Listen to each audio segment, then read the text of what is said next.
The contracts sets the terms and conditions of how you're going to buy it. The great thing about real estate is you can use a napkin to write your contract. I don't recommend it. Most contracts out there are pretty standard depending on where you are in the country. Each state is a little bit different. I do recommend that you use a realtor so that they can help you have a standard contract that's been approved by the bar of the state you're operating in, as well as the Board of Realtors.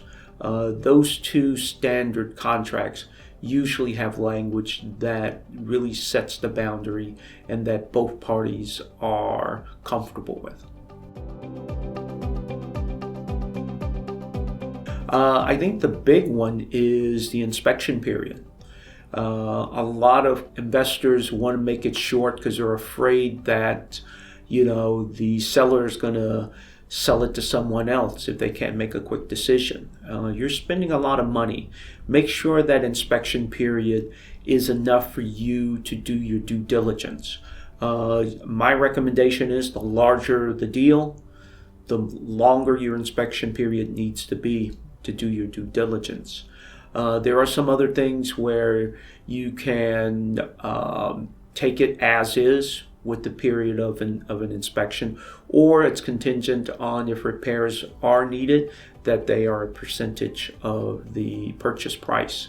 So the great thing about real estate is you can make the deal as creative as you want it to be. Just make sure that you cover the bases. Owners should always use a contract. I know a lot of people say they do it the old-fashioned way with the handshake. And the downside to that is there's no terms and conditions on the handshake. Whereas a written contract, all the terms and conditions are spelled out. No matter how small they might be, at least they're written out. And that's a huge advantage.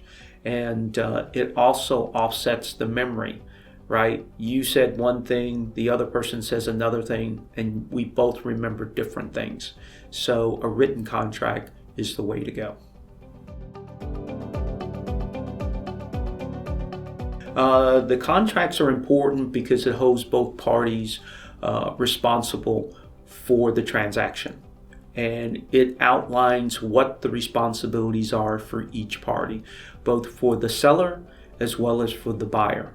And if those terms and conditions are not met, then either party has a cause and they have options that they can utilize within the contract.